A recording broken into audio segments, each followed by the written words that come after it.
wan wodogi posh kepe beneyin amuje chik yiko be ting dong da chik ma me ting dong da chik ma me uton ke kale chik ma amujin ma me uton ba kene worda mai gon ke wi gon ama kanyo go go ge mene ni da get mogo bi ke gok mene ni ka get mogo ni ba kene un gon o yol ma ngaño ay kompany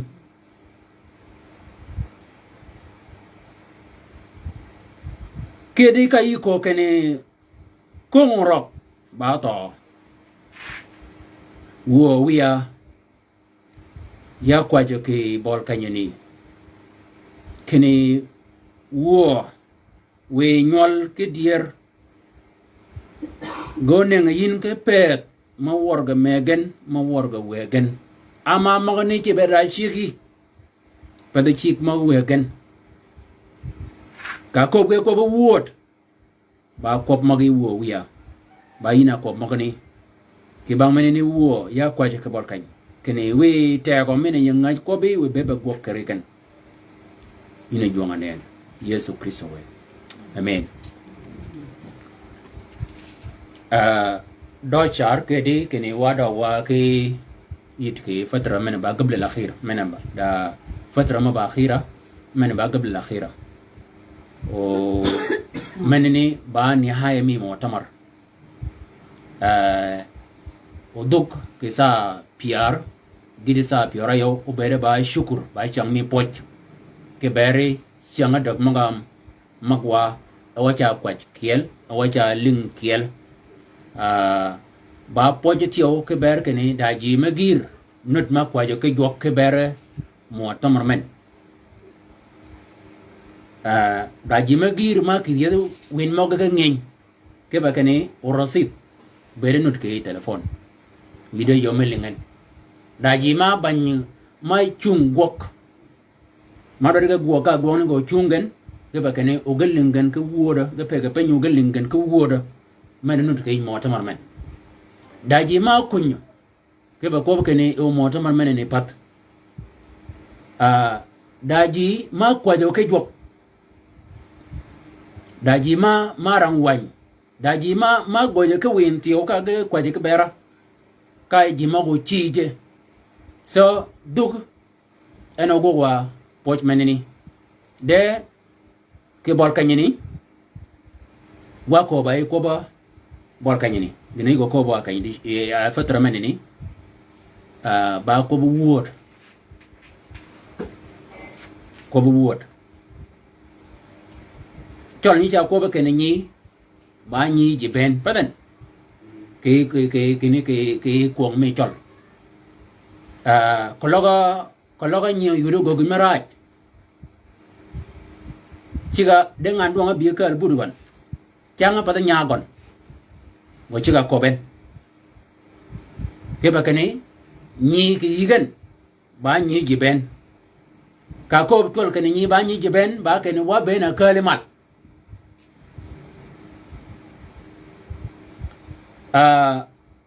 de siang da nyol ma do ke mok da nyol ma balinge gop ko bu wegen da nyol ma toru chik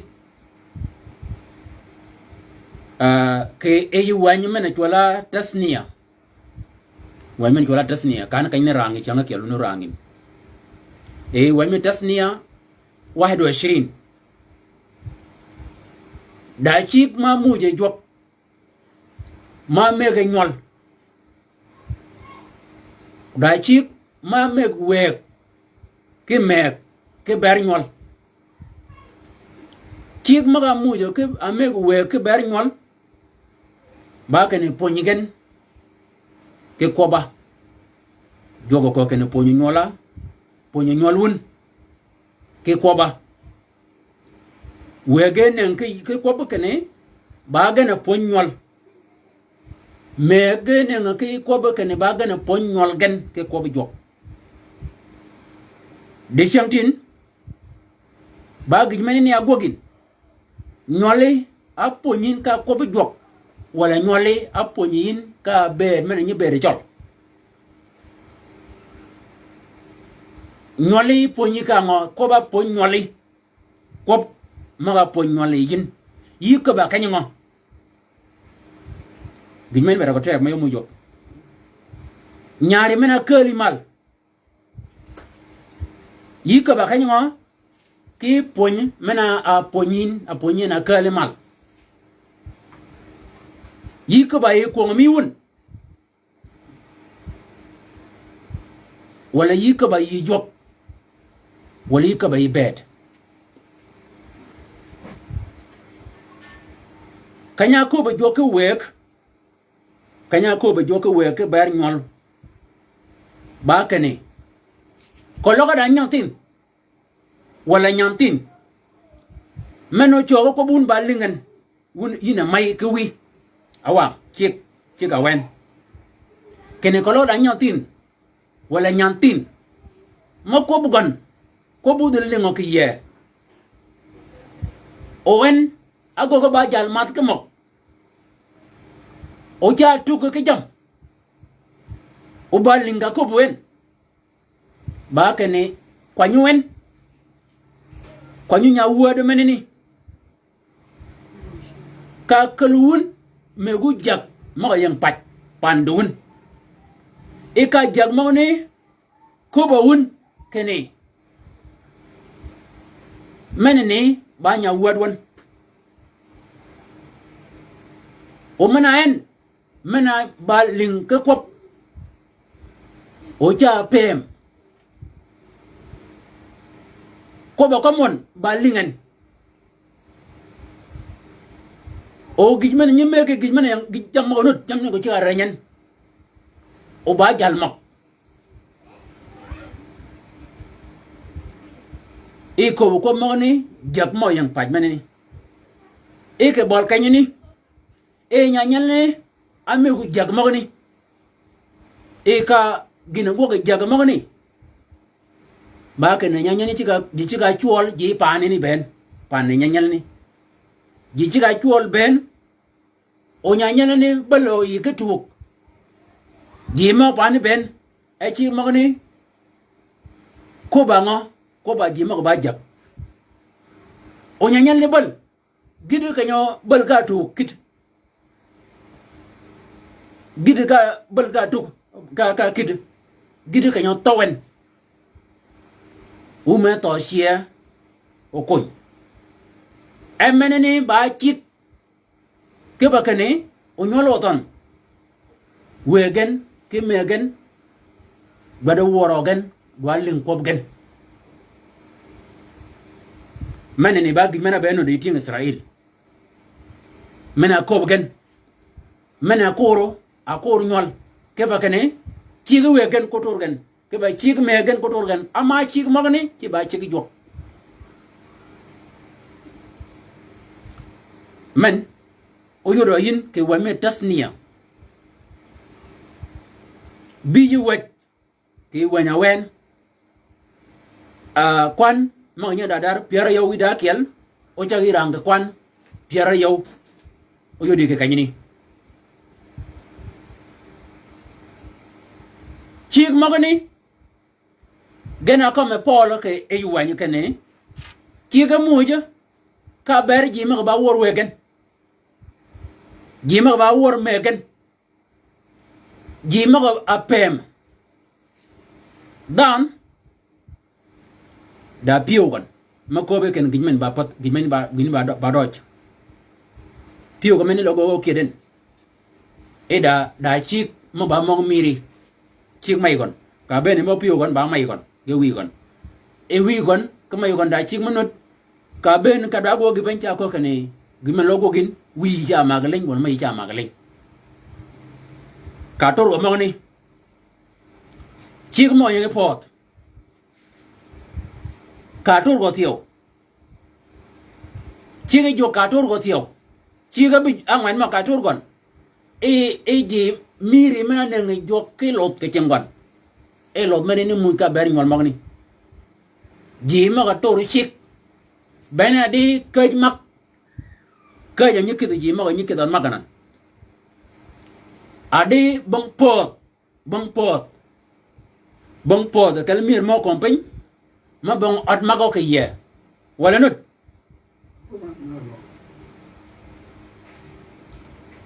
jala wuro ko wur ki chol mi magga paren jala wuro ko wuro kene e au wow twaga amag ya kal ako bo ke wuro kene nole dian mushiangi ke ngana purbian ni nap dewe ya tawa o waja ye menini ba to jala wur menini go wuren en yanga atmak ke pachot ke wangani wanga jago e gwa to gwang waj maga kal wur menini waj maga kal wur menini ba kene ke wangani miri mena jago Sudan ako kene ngano nak kedan luñ kena de jalani e do bonya mego me ben yakoba ko ngo od makanan o bonya bi ako kene ba nengian ke kany ma purian ke budi ke kany ka neng ke kany puren ka jam go chieng ni ga che jam jalni ke wanga kieli una kila do ben do pur jala go ma wel e ba no duok kanya duogen ayuru ene podo go ben gon o kwanyo boñ podo mo gwa yi mo bi gon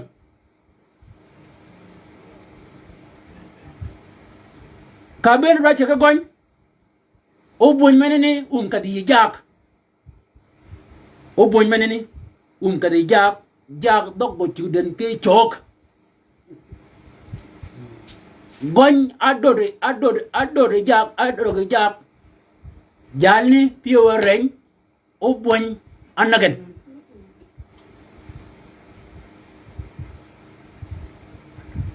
chip mo nut ke akale jang Sudan ka wangani ma chol gay jaga mi Sudan tiyo ma gay nga mira duang ba jogo jaga katum ka wangani de ba ke ni chi mo ne ga chi ga go ga pad ka gen jala go ga mamak akid pechot ke wangani ka waj wur ka waja gimana wanga wur magani waj mo kala ko wur kanya wode kunini e jago piyejo kene era gonya bani kal lo adalo ke yelo yi bani mujan ayu de hat ke wangani kene jag o ngae o boñ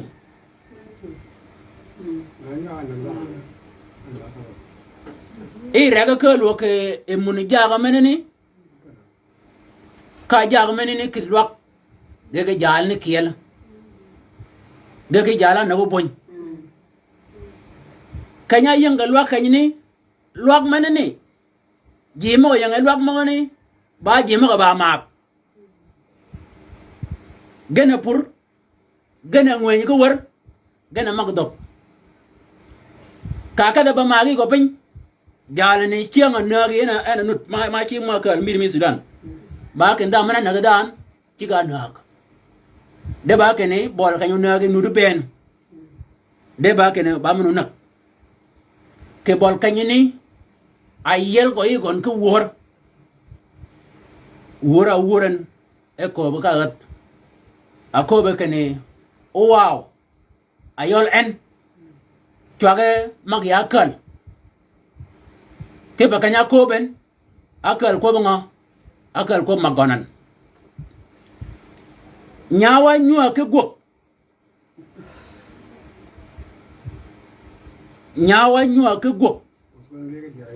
odiel tunge diel ge budul wak ayola jaga mena gen ge ena ba diel o ya ena bo ton mana do chami o nya nyo ge gok ayole nyaw ayole bon ena kan ba nyaw o ja ga ne na ba gok de ba ke ne ye ke ko ba to gan de gina ko ba ke wor mi gan ke ne ya ye ke to mene ne yina yo lot gwang de we uli tianga mego we ko ba tianga mego ke ne da jal mo ba jal pur manak e gwang we ko wa ji mene ni ba to o wa ji to e ko mo ngani ke ne ke bol ka ni gino guok ka ke de wen me tarikh tinga awaje ko bu wor mene ni ba ke ne chiga ke le jang pon Sudan mal ge kira ken jalni bana ke mene ni goñ gon alit goñ gon ayel mene ni kene odmak ke bol kanya mek ba kanya a chibi joke pa jima go ga dinga jima go ga marji chik magni mogani wa ke wanyan chik morang wa ke wanyan tieng ko ba jok ke wangani tienga ponyo ko ba jok wanga bene yeso chik magni yurgo mu go tienyo yagani ge kan mal ke mok ma ba mogen kene yina yon nyal ko logo wi pi go ro yin mai pi go ro yin wi do ge kal kene yinak gij manut ba kene muje ke gedi muje ke dial kanyo beno wi ge mai o ko bon kene yumu yaw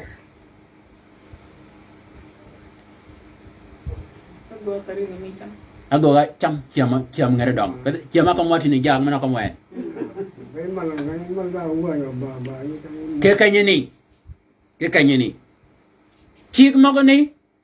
chik mogani kanya ben yesu ako ben ken wuling kene akop kene ngana gol wanga wak e lol wanga wak tiyo de yani yakobo wun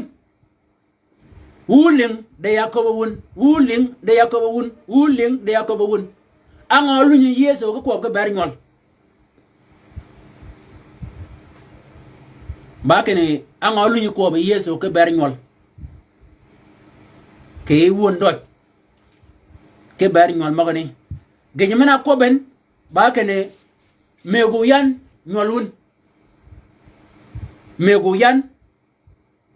nyolun dawo al aulad yatuna layya wala tabnaunhum nyol mogone mego ge yan yeso lun chode naw ge jamane ni ana no go ge ma gir ri chianga yol we ke mek nyol nuru terge jog ege nuru re yade gen nyol nuru terge jog ni chianga pot ge pen gini no go go we me gi nyol ge ma ge ya kol ki golgen moge kit ge lo kanam moge go ga di nyol ge go ga di ge me ga jam kal jam malo ye kal ke pa mani ba ko mena yo ka ro ji mena yo pi do ji moge ni de yeso ke wanyami ko ba ke ne nyol we go ngo we go ge yan ka go ko manun ben ya nyol moge ni anan surman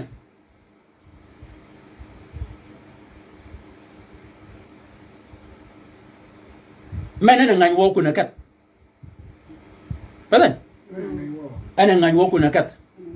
ana ngan nam ke nam ne ida nyang nam ne ida par nam ne ida tol nam ne ida jamagiri ana kwa nyol go ko nyogo kidengo go kido ko mongan ke ba da to ti o matek da yo munut ana ngan wo kene nyol mongne gidwa kidlo ngakiel ke kanyene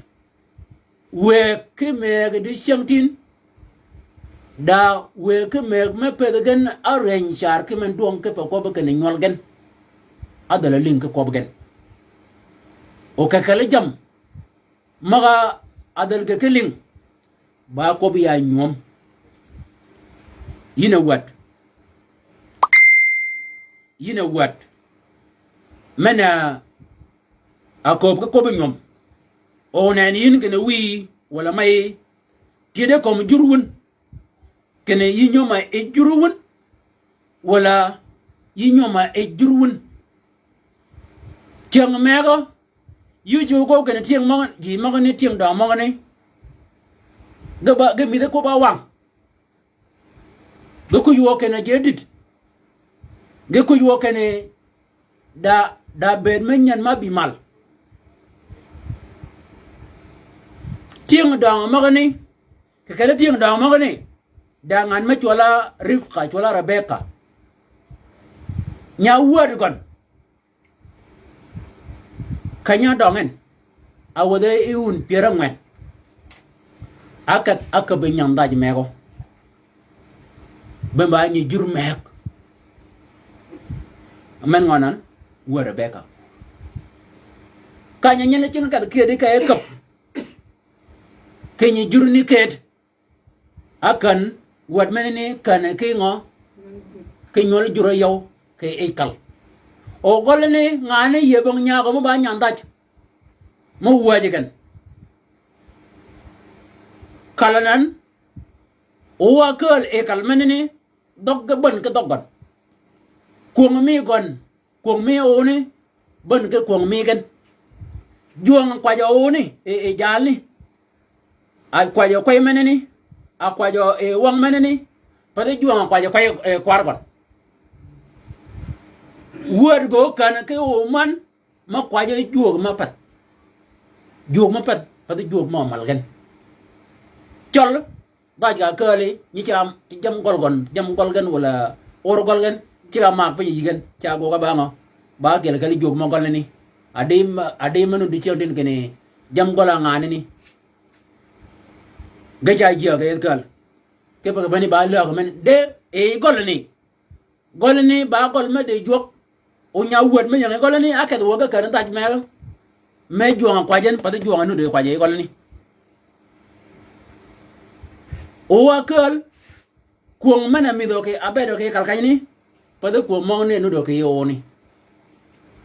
ngane ni de ke jal gol gon kalit gon jal ni wodi e bol kay ni un gon ba mi kanya yor go kene kwara ga baling to ka ko le ra chu de pi wale do ka be chow wale do da ke ni go gi cham dong ko gen ke dong ko bian ga pada kier e ga ngan ngan ka wara do wara ngan wara na ngan to gen ali di dig menenu di sia YouTube mena ko may wor kenda YouTube yoro je ben da nyol ngo e YouTube ganan ka wor tiyo kene nyom nya dong paden wor nyo wor chol ga chi kene nyomun ki ngo ke nyo dong tiyo paden so tieng dong wuna yo le yak ton tieng dong mo ko tere ko mu jur menene pada mud pada jura kira a mud gan pada jur mena kira ci ga mod pada jur menene ci ga man deke ne ber gan ga ba ti nga do nga ba jur menene ci am ba joga mu dok menene ba joga gok jur ke ba menene bena ter ga kom ngo kene ko lo o gogo ne nyola ben o kay jura kira kanyo wada go ke jura kiel ke bangu na di jurman ben ke bangun angabi nola kat wada kat de jurmek o nyola kat de jurmek golni ke eyun mo ga yang bolgon mena ba nyol maga bi ga kare dach ga nganya nay gon wala gedi o maga bi ga kale ya ay word da nay ga ngany gan ago gadi ayol ngan ayol rifqa kayut gon kene yan anan nyawuwa da tong yin nyan duong akoben gimene kan ke rampio ke ye akob go ya jal gol go kene waqala rifqa li saq مللت آياتي من أجل بنات هثة إن كان يعقوب يأخذ زوجة من بنات هث مثل أولى من بنات الأراضي فلماذا لي الحياة نيوّا منا دونغن كلّو دون يوم كي جور من نكيت يو بير كابانغا ألدين منني باغنا بوبن كي يدنا كي يدي جال غلغن etere kene kom nyawuor ko menene ke nyawuor da menene ko nyomo ke ngo ke jur menene ket ke ba kene ke einen jok ke bol kanya mek bene pen menene eno mek tingni bene pen menene be go bo jok kene pen menene eno yo be ni yala brom pen mena ko ma jok jimo chaka kon bene nyawod jalni nyo kwar jala kop nyo kwar gon ke be kan ngo ke kwar go ke kan ke nyol jur mena chak ke pen mena ko ma jok ba ke ne ke bol kanyini ba chik maga do ko be jok gana do da tor ke ba kane ko loga one gana yow le duen rumudoj gaba nyol jura kiel o jalni ba jal ma duong o ngane ne ba ngan ma duong ko lo yang ni nyel do nyom kedi ka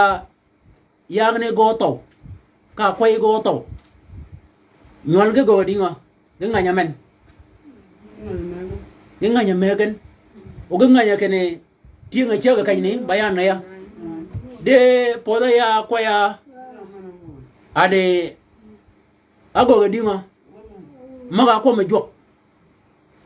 ma ko me jogo gadi geru me ge yidi yo ma nga man la ni gen da menene ba gijmen ba yodo e o ton kene me ke we ka nyagan kom ko magani menene padaman ge wunu dum man gan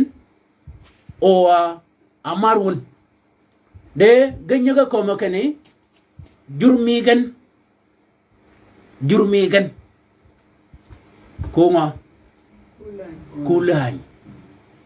o jurbi kala yimen nga kala yi jok padan ba jogana gok jur ke kanyini yang mo ko kane ma waw mu ka war jok or jo ta ko kan nyom min no radio kam di maga mu ye ba dir de nyana nyomin ko lu ba nya chol ka nyomi o chol chon yi nyom ka kuong chol wala yi nyom ka kuong or jok ida mena nyom kene ma ugu ba masin nyom menu ko nyogi nyom menu ko ka nga go ka gijmi jurmen juramen ay ñoo men gañu wogi ba gañu per ko tek kenu be de ngañi ñoo lay nokta menini akwo mi men tieng or jok ji ma or jok a bon ma ko yang or jok ben ge pek pinchon o ge gogan ge kwong mi ñom mi or jok ke ba kana wa ngañ wa ko ba kene ji ma ko nut e go ci go ñom wa yol ji ma yor jok wa pe pen ama chol yida ko mi ko mi ñom dong yida ko mi ñom mi gon jeng yida ko mi ñom mi gon no yida ko mi ñom me juruben yida ko mo gan mo ñom wa yang or jok wa ji ba pe ma nut ko or jok wa pe pen wa lu ñu agok kene ñom mena nudo ke ya ye ba kene o nyol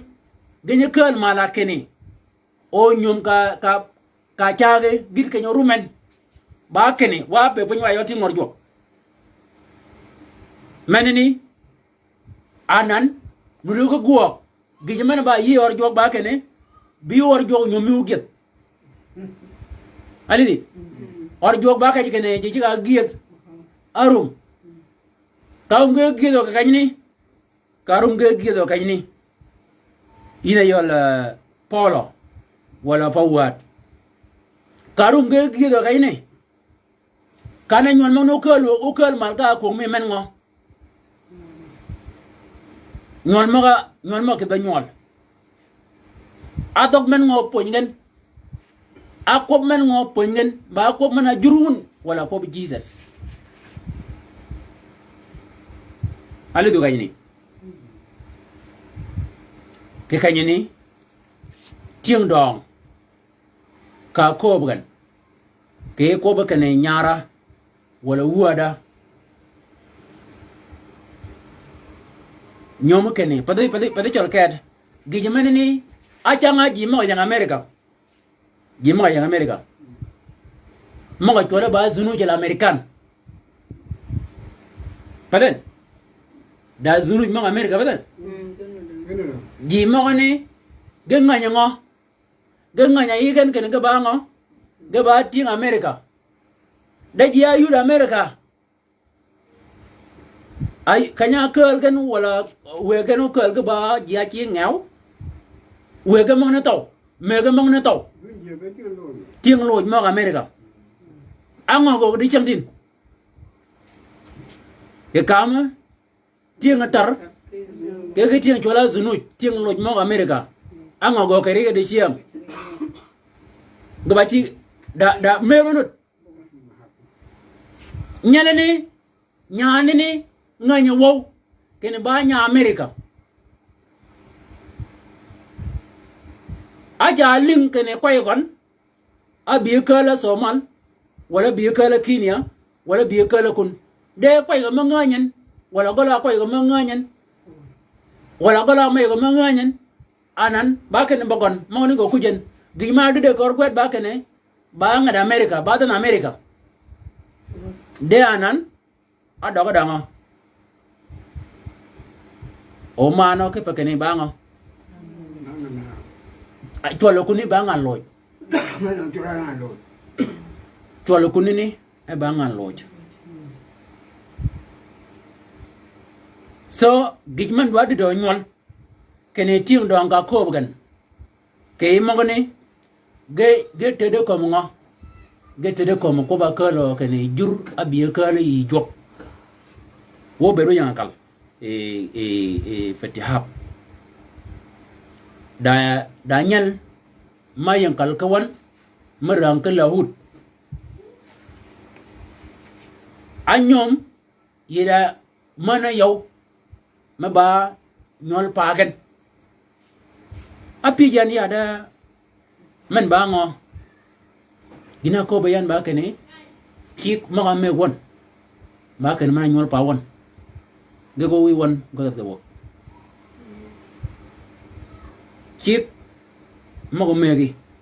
o megen ya pa ni ba kene nyol pagan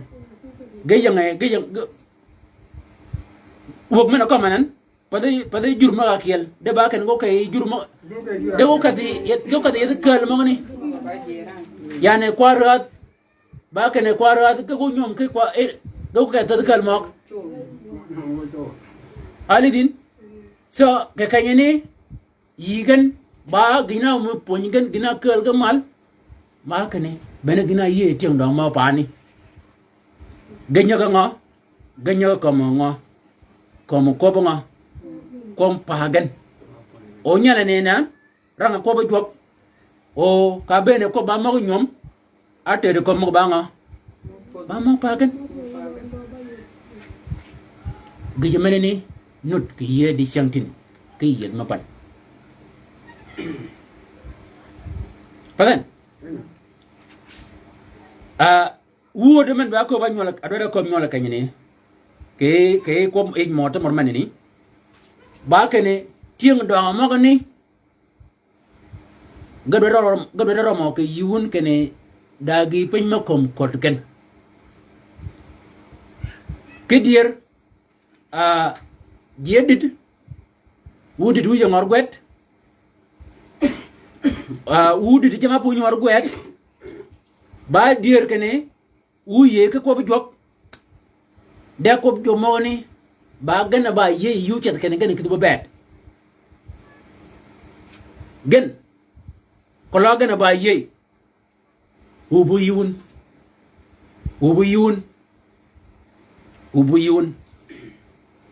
ko la ko jo man gana ba ye yun kene gana kitu ba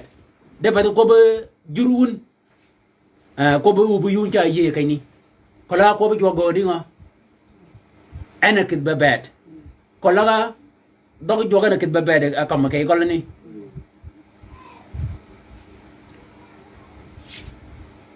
menene kedi chip maga meg nyol ke wan me gaj piara de kon ma nyodan piara biyo e jo ko ka nga ko ka nyol ba kene mena yine yol nyi meno o choga bal ibal linga ko bu wi ibal linga ko bu wi o ko ma ibal lingin yiba yina nyi meno balin ko mai abalin ko wi ba kene yu cha ma gak yu cha ma ngo agak yêu yingi o kale cho ka me ga nyigon menini ba ngo ba lahana ba chien ba kene ko logo mai gege wi ko bugen ba lingin e yin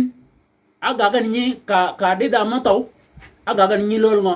wang wok ko loga wang lay ko loga wang dan ko loga wang gina taw ba ama yide wang gina ni kunga kwanya ga kara e ba ngo e ba wang ai so wang menene ena kunga lolo ka lolo wok ogoga dinga o wunya ke yelga bigen agoga ba gicham en akobe nyana chola chamshun akobe wi oga mai kon nyala chola chamshun dal dong bada na ma chola jok delit anga agoga chamshun menene akada nyom ke nya Palestine eja ko nyom nyuma ai je chwa mai go wi kon nyani odwadian wiyo nyani odwadian ma bene nyana ye yanan gogoyan ako wiwo kan yin wada bong nyante ma yudi pa ken ke kal nyolo jurun bong nyante ma yudu kanye ko bu wiwo ba kam wikan ko me ba kam wikan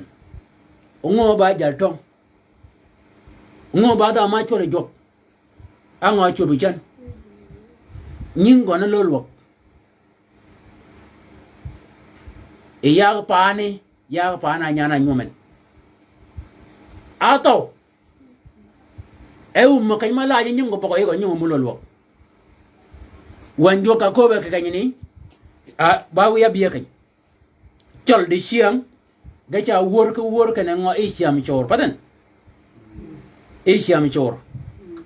wor ma wor chol di siam ke e wan jok cho mana ko ma wan jok e cho mano siam ke ji mana ko ma wan jok cho mano siam ke ji cho ye cholen ka ka di wan mi zaya ba ka ne e chang me mano bi mano o benji wo ke yu jok ka chi ki jok o jok ba mi do ji e ka ka bol kanyini ji cha ka benang rikan ka jiu yidi o jede ke yo ma kungan ke bol kanyini e cho cha ben ma cham ke utu nga kiel menene ba kene e to chama nyola ji nyol ma nga maga balin ke ko ba megen ke ko ba wegen anan kenyang pin nyol cinga kido ke lot padan o nyol magani maga cinga la lotan megen ke wegen ma wargan bogan ko ba ko me wanyen pagan go ke bergen padan go ama wan jo kya ko ke no war mai ke wi ke pa yu get ka runu yol ma nganya kompany anyola di ciang tin no ko ka ko wa ke ko nyol ka ko wa ke ko nyol wa ko ba ke ne ko nyol ma ne ba chik ma bi ke ka lo i jo ke bar nyol wuti nga wor ben kene chiam chor wan jo ka ko ben ke ko ba chor e chor o chama nyol ma ba lin ke ko ba megen ke ko ba wegen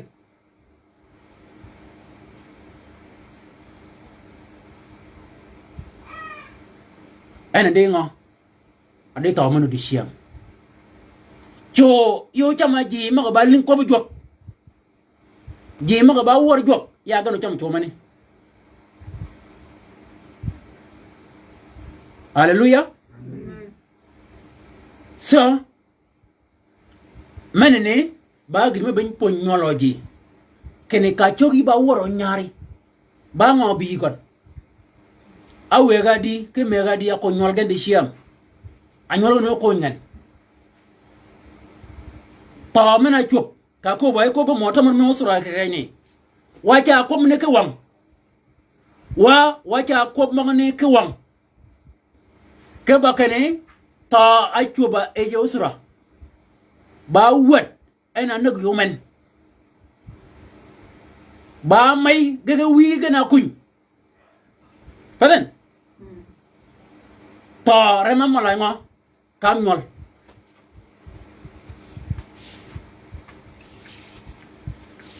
pergoter char kene warumwa ke ber ñol wa ka ba kanywa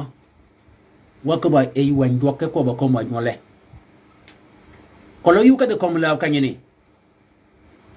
o yo de o jo be ngai wo kene ka do ka nga be yinu ka do kom la kany ñoli ge ponin ka ko men nga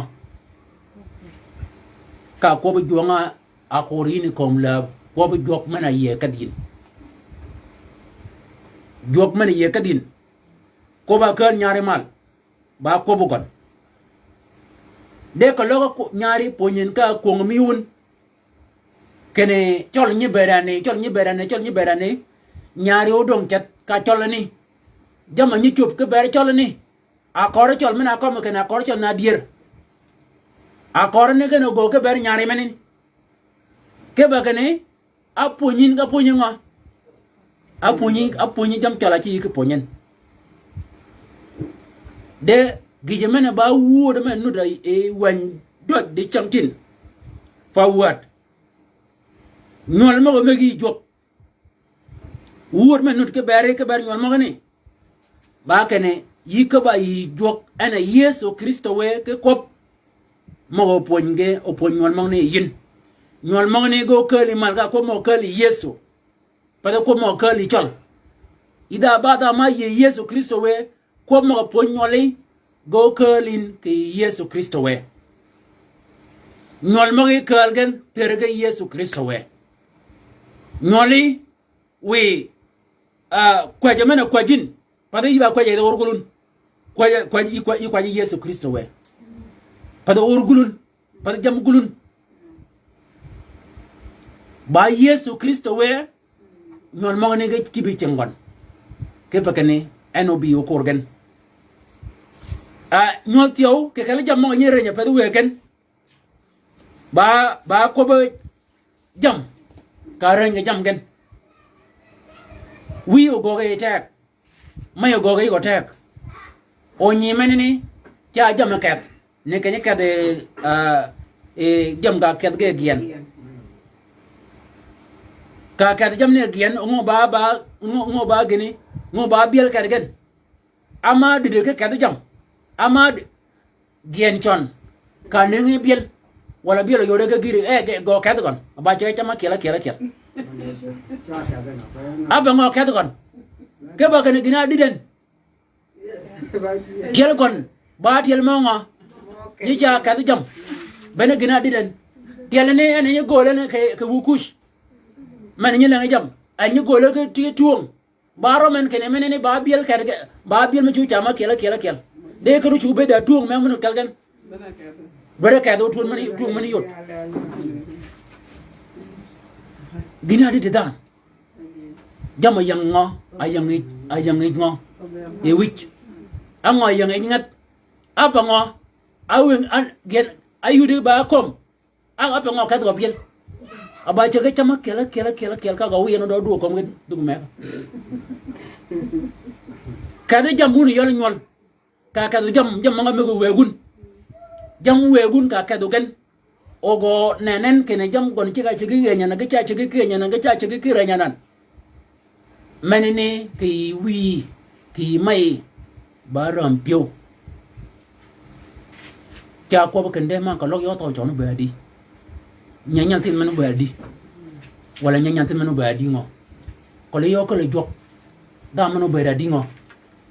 paten ke kanyuni ba orang ke ber nyol ana como Yesu Kristo we kenia ana como Yesu Kristo we kene da jala mego me yere nya wor gor yo e nya tin na bi ka ko kene wiyo we ga buri jama ke wan me look pure rabbit kwan ma nyotan pure dada kene wiyo we ga bur me na ba mia ka nga be no to we ga bur me na ba mia ke ba kene ko lo yo to o mi amen nya duangan ya mano ye yo chok ya banengen ke bud men ba mi ande kanga bede inu ta inu de nen bega mega jama kayor go wi go kayor de wi go ken ke dier nya tin men kango da man ko mia ke wa ko men kango da man ko men ago gadi e jam gina megen e nya ne kanya kaden kanya mu jam ngo kwan e ka cha duot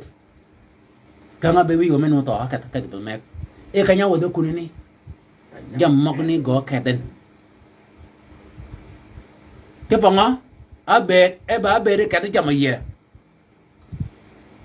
ke kanya ne ge yemen ba ko nyol ke ko ba jam mo ba jam wi jam mo ni go chi ka limen ba wi cha lim ke bol kanya di chang din da we ma chi ngalo ye ke dier da we ma che lim padan da me ma che lim moga chinge luñ we gen ko ka yam ne go do gen we ni ngalo de ngetiw mega nen ka $1 e duay kel nen ka $1 duay kel nen ki $1,000 ago ga dinga ago ga di ma ngi mo ne kanya kel gen yuwa kel gen pa yo ma ba dir nya ni ai chờ ma da mok ai chờ tuka ai chờ yik ai chờ cùng cái jam ka ben duay wiyo ngi mene tom $1,000 tom wi mene ba pe kene nyara tigi di ngi mene ni ba ngo chi ke ko kon yin chama di ke cham wi mene ba ndoko majen ango do ko gan ba kan do yu dia du adawot ar ka $1,000 wala kidi wala do $500 wala e ba pi kene wuni chi ngo chama kuni so e ba pi kene wuni chi ngo chama kuni ago gadi ay nyango chi ga ren jam magni ana di nyon magi di chiam maga ren ka dog in chen chi ga yor kene ren mi gan e go tu ya tiao ke jam maga me gan kene nya gon chi ga go garo to banyi jalkar banyi ngandit ba ju bere jat balen nyara wara ba ju jat wara ba ju bere ni bere wa ngane wan chan wara ba ju cham ki cham ngano ngana wi go ba da wan chan balen nyara ba ju cham ki cham ni cham e ji ma ba ti ni nga chan nyara ba cham ne nya ke dol ke di de nu de xie go nu de xie wi go ba wi kien wi go nu ba wi kien no wala ke di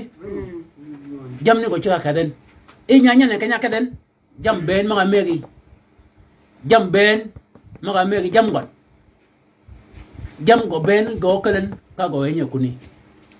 aya nyen kaji ma yu de kuni menene ba woda ke bare nyol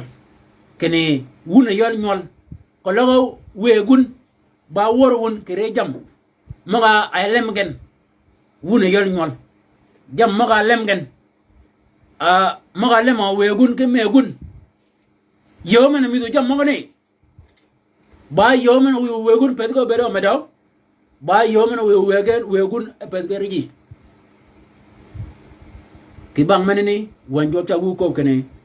duogu pedu ping duogun pedu ping da nyawu abon nyawu da bona yo abon yera wer gor yo ke wan me Samuel alawal wer ali al kahen ke wer jal ma ba gadi ayo Samuel jal ni ba gadi o jal ni ba bon nyawu gadi ga nyawu da bon nyawu gadi dogan achudo ke chu e ya ga ni uji ka gon go rengen nyawu da bon jam ma ni kelo e kan jok jam ma ni go arengen ago gan ba mo gan kitchen abon na ga wad gan awna ga wad gan to go wad gan abon anna ga wad gan anna ga wad go di ma kan wad go pod mal ki jam go ga rigi abon men ne ma ga ngo amrad mo jam ba jam piu e kanya lingon kene nyo wad go to e ka cha pa e ka cha lu ni to ke pa kan ke yedi chiam rum gin ana ko mo wanjo kene e da nyol ma ko nagu wegen ke megen o ko mo ne tiyo ba wodo ke ber me ke we wuji ma ga wudu pagi jam go nyol wen jam mo ne ko lo ko du nen ba jam do ko du yor hallelujah so wanjo ta yi ko kene jam ma ga pagi kalga megi yeso ko kan biu ya wuji maga tiri jam maga pagi o anan gi mena pego ke yi barum nyari barum wadi yina nyi gije yina pego wujrumi wi nan ke wuj mai jama gogin ago ba gi ma pego ke wuj mai ke wuj wi ke gaj ma ko ma yeso ba kene jalne benene yo yel cham nya wara menene odu ngai gon o bebe ke miano ke ni yanu ya nenu ya ta ma yara man ke ni ba da me ke me chugo to fa zaman so wa ayol burujok wa ba be ngai wo ke ne woni jok eno pon ma nyol yi ni ka ba ka ngo ke ko bo pon nyoli yu ko ba ka ngo ke ko bo pon nyoli gijmenene per ko tek wi wa biwa wa kwa jwa jok ke bor kany ba wi wor menene do lingo ye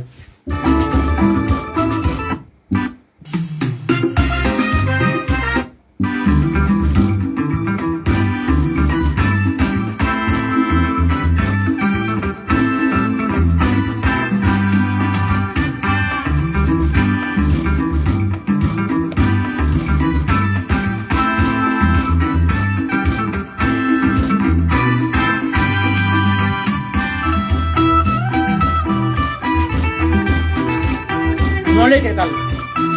ba yeso malin ke ba jonga malin andi di nyole jonga malin andi di nyole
ba men ngo amaliyin ke pa kene ngana maliyin eno mala wuadi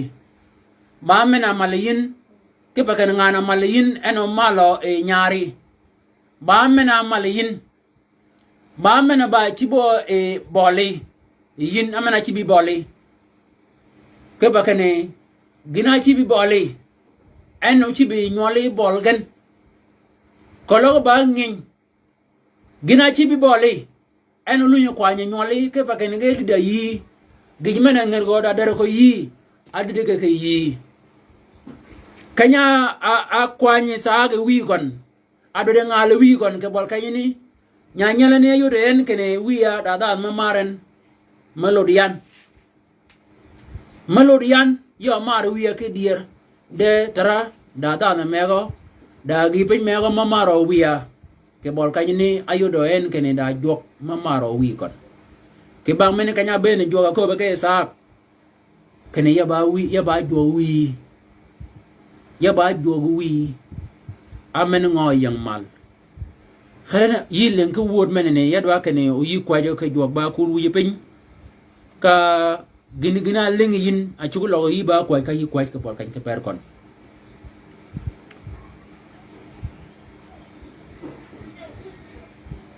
ba po chuo wi ana do yin ke pa kan yin ba kuai ke pa kan yin aba jal ponya ke pa kan ba yin a chwal nyol yin a ko wo Yesu Kristo we kene ka lo nyol we ku ke yan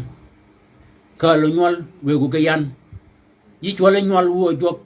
chi ga wen ba kan nyol menene ni mena ba ling ni chi ga nak ni chi ga ba tu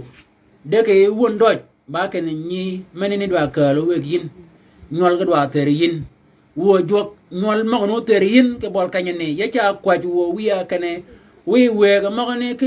ke me ga ma ne we nyol ma ne wo jok ter ge yin ke ba kane yi ko kane wo be da kompen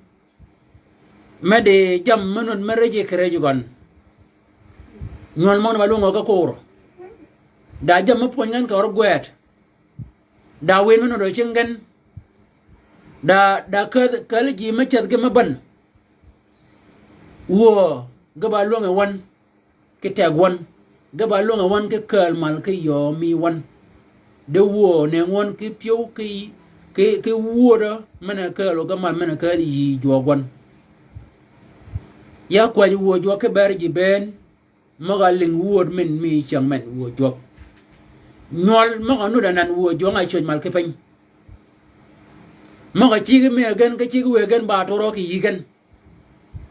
ya kwa jo kane wo ba ye ba nying gen ye binyangan kare magni ke dier wo ling ge chong ben kene nyantina taw wo wiya ya kwa ke bol kanyene juwa wan kene lidu kom gan juwa nga shoj mal ke pen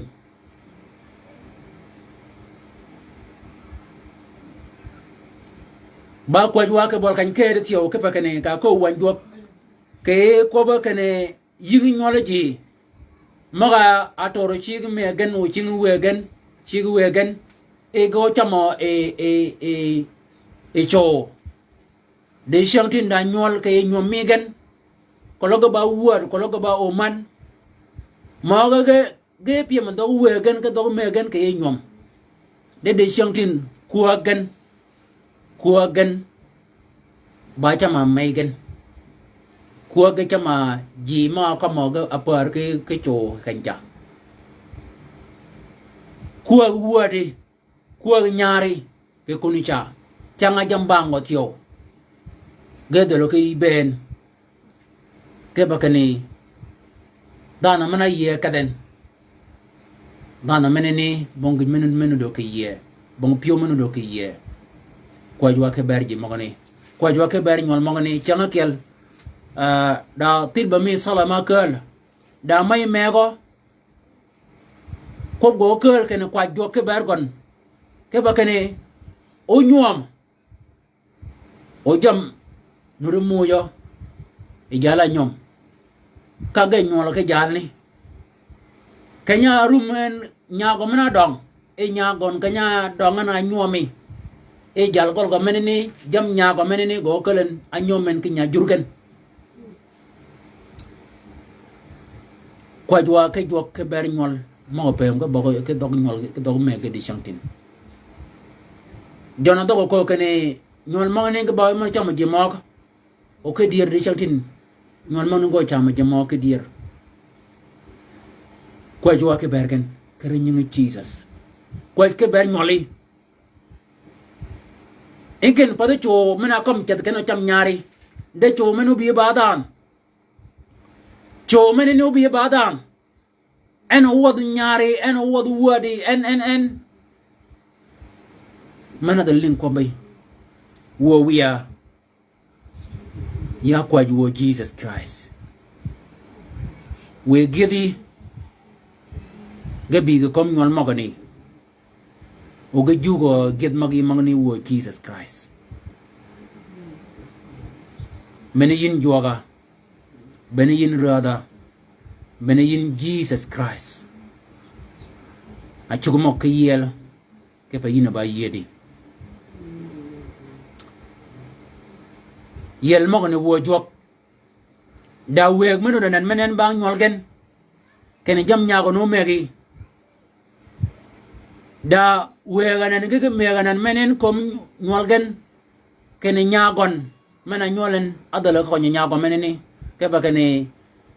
nyago menene kuna kaden kuna nyomi kuna nyomen ke kunene pada ye kene o wad menene mai o kanyen pada ye kunene kene o wi o kanyen ya kwa wo Jesus yelgen